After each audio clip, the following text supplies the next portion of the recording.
Good afternoon. You're listening to the Emily Rooney Show. The fight over wind energy these days goes well beyond populating Nantucket Sound with energy-producing blades. As residents in the town of Falmouth know all too well, there are issues beyond aesthetics.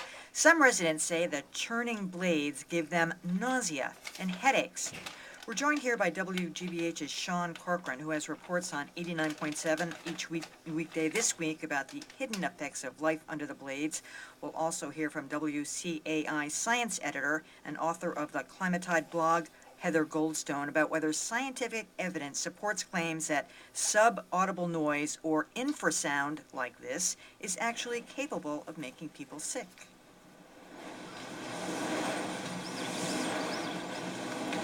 All right, you're listening to sounds of one of the blades in Falmouth. We actually got that sound last year about this time, Sean.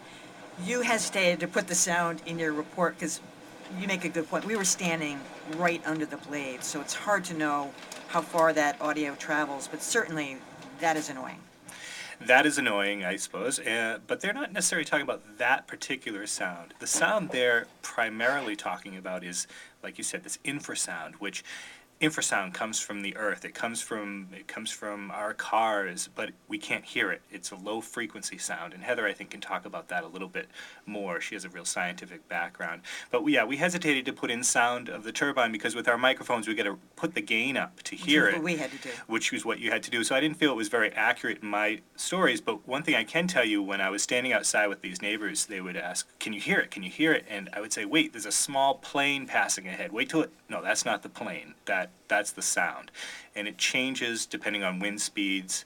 All sorts of different. It also changes depending on how cranked up the thing is, because it goes on a couple of different speeds, right? That's right. Yeah. That is wind speed. Yeah. So there's three like different last night I've been roaring. There's three different types of sound they're talking about. One is this whoosh, whoosh sound that we typically expect from a turbine. The other is kind of a sneaker in the dryer sound, a very irregular sound, very difficult to kind of get used to. And then this third sound is what we were talking about, this infrasound, which is highly controversial. All right, Heather, I'm going to bring you in on that note. Heather, what is infrasound or sub-audible? What is it exactly? Well, even defining it is kind of a trick. Officially, it's defined as any sound with a frequency less than 16 hertz. That means a frequency of more than 16 times per second. But in actuality, that definition is based on sort of what the average person, what 50% of people can hear. And so a significant portion of the population will be able to hear sound at lower frequencies. And the real question is whether the people that are experiencing these health impacts, because it's not everybody that hears the sounds or not everybody that has the impacts, whether it's just a population who has more sensitive ears and are hearing more sound, or whether there is actually an effect from something they're not hearing but that is impacting their ears in some other way. And really it's a very controversial question in the scientific community because we have a pretty broad understanding of how the ear works and how sound affects the body, but we don't have much science specifically on the type of sound coming from a wind turbine and directly looking at the question of wind turbines. And so the health impacts were initially kind of dismissed because there wasn't anything in that broad knowledge to suggest that wind turbines would be different. But with all these complaints coming out, there are now a couple of scientists who are going and looking at this directly and saying, there might be a possibility that because wind turbines do produce so much sound in that very low frequency range, that maybe there is something different about wind turbines and maybe there is something more that we need to look at, but we just don't have a lot of science there yet. Well, Sean Corcoran, are some of these people the same people who didn't want the wind turbine in the first place? I mean, is there a NIMBY symbolism going on here as well? Yeah, that's a great question. When Falmouth was talking about bringing two turbines to town, there's two 400-foot tall turbines there. One has been turned on, the other one has yet to be turned on. The debate went on for about 10 years, but it wasn't because there was a lot of opposition. It just didn't economically make sense for a community to buy turbines at that time. The government hadn't put in incentives to make that deal make sense for them. So no, there wasn't a lot of opposition. One of the guys, Neil Anderson, who I think we have a clip from, he spent 30 years doing in the green field, doing I think it was I can't recall, I guess working with the sun, and he was in favor of the turbine. He looked forward to the turbine turning on. Maybe we could hear from him.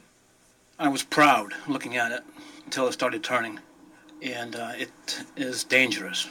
Headaches, loss of sleep, that ringing in my ears, it never goes away.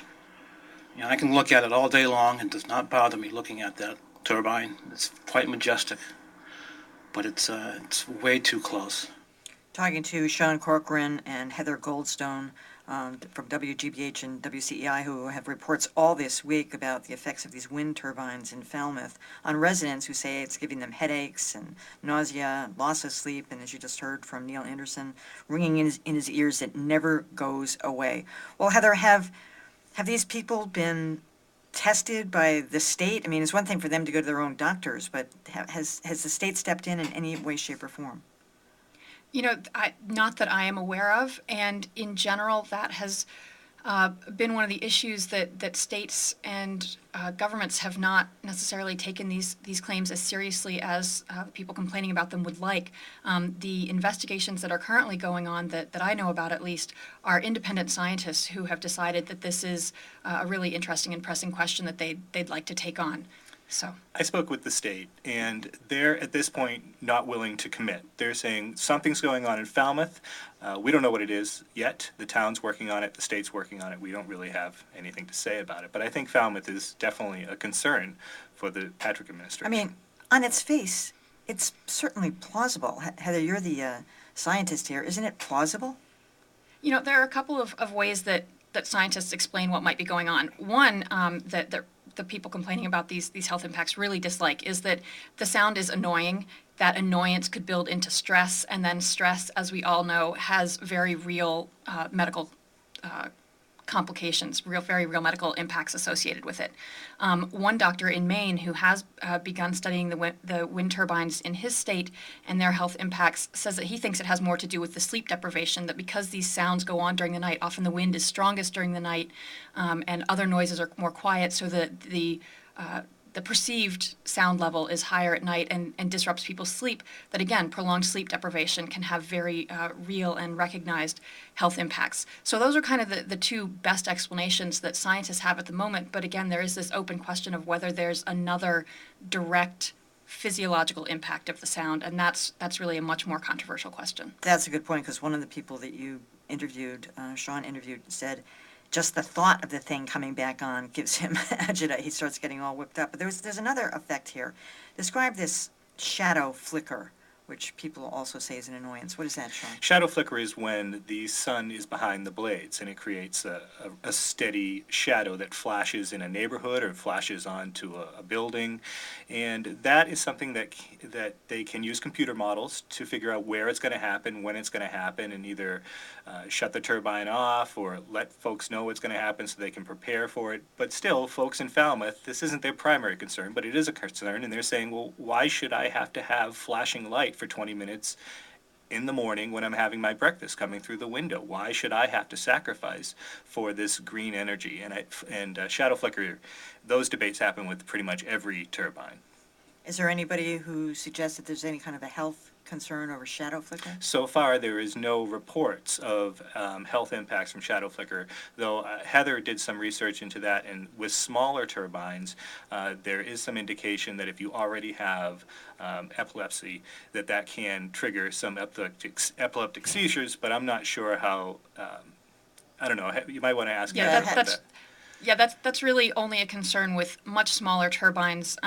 The flicker, any flickering effect has to happen more than 3 times a second. And with these very large wind turbines, like we're talking about in Falmouth, they only cause the shadows to flicker once every about a second and a half when they're going their fastest. So, I mean, we're talking they would have to be, 6-7 times faster than they actually are. So, I mean, this is obviously important to all of us beyond Falmouth and these 2 400-foot tall megawatt turbines they put in. But the governor is talking about doing it in other places. So this is really the guinea pig, the test case. Right. The governor wants 2,000 megawatts of wind power by 2020. Now, most of that's going to come from offshore. 3/4 of it will come up from offshore, but 25% will come from onshore, land-based turbines. And the problem here in Massachusetts is there's not a lot of places that aren't already occupied by people. So you're going to see these turbines being placed in small groups, 5, 7, 10 when possible, and otherwise one here, one there. And on Cape Cod, they're saying, well, is there any place where you can have a good setback? And people who are against wind or against locally based wind say we need at least 1.25 miles, but there's no real standards for what is an appropriate setback. I'm wondering, I'm talking to Sean Cochran and Heather Goldstone from WGBH and WCEI, and they've got reports all this week about the effects of wind turbines in Falmouth. I'm wondering, Heather, you addressed the scientific community on this, but why is it so hard to figure out whether this has a real effect or not? I mean, there's all other kinds of scientific experiments people can conduct, especially as relates to the head. Why can't they figure this one out? As I said, I think it's not a matter that we can't figure it out, it's that we haven't figured it out yet. We do have a very broad understanding of sound and how the ear works and how our body responds to sound in a general way. But until the past few years, there just weren't a lot of wind turbines, especially these large wind turbines, around and not in close proximity to people's houses. And so really what we're dealing with is a very new problem that is in the very early stages of being looked at scientifically. And so, I think while it's a very pressing problem now, I think we're looking at it being at least a few years before we really have the science, the body of science that we need to be able to answer these questions more clearly. Sean, who else did you talk to? Were there any just flat-out supporters or anybody who just dismissed this out of hand? It was really interesting. When I went to talk to wind supporters, I spoke with the most prominent wind supporter on the Cape, who has been behind several projects there. She said she went to go visit the folks who were complaining and expected that they'd be kind of loopy, but instead she found that they had the ring of truth. Something is affecting them. And so what we're seeing from supporters of wind is kind of a distancing of themselves from this particular project. Something's wrong in Falmouth. It's older turbine technology. That turbine sat in storage for 10 years. They don't make it anymore. It's a poorly sited project. So no one's coming out and saying these folks are making it up, particularly people who have talked to the people who live near Wind 1 who are complaining. But what we've seen is, I think Heather was making a good point, is that residents there's now a face for people who have concerns about health effects of wind turbines. Before, complaints were coming from Europe and New Zealand and Australia. And so I think it was hard for people in the United States kind of putting stock in that. But now we have folks right here in Falmouth, and we're just waiting to see how that's going to reverberate across the state. It certainly has already reverberated across Cape Cod, because I'm told by pro-wind folks it's now virtually impossible to site large wind turbines on Cape Cod because of what's happened in Falmouth. Heather, what about Nantucket Sound? Is anybody concerned that once they get those wind turbines up and running, that the same complaints, or are they going to be far enough offshore so that shouldn't happen? I don't have anything concrete to go on here, but I would say they're way too far away. What we're talking about here, the sound studies that they've done in Falmouth, including one that was commissioned by the residents who are complaining about these health impacts, used a site 1 mile away from the turbine as their control, where the noise levels are basically at background and they wouldn't expect there to be any problem. So, we're talking about the fact that these residents are within about 1/4 of a mile of the wind turbine, and in Nantucket Sound, we're talking about them being miles offshore. I don't think that's really a comparable situation at all. All right, Heather Goldstone and Sean Corcoran, if you want to hear their reports, tune in to 89.7 WGBH each weekday to hear Sean's series, The Falmouth Experience, The Trouble with One Town's Wind Turbine. You can hear that at 7:35 a.m. during Morning Edition and 5:45 during All Things Considered, or to find a link to the series or to Heather's Climatide blog. Visit us on the web at wgbh.org/Emily Rooney. We'll be back in a moment with a look at the gritty, glamorous, hard reality of being a working musician.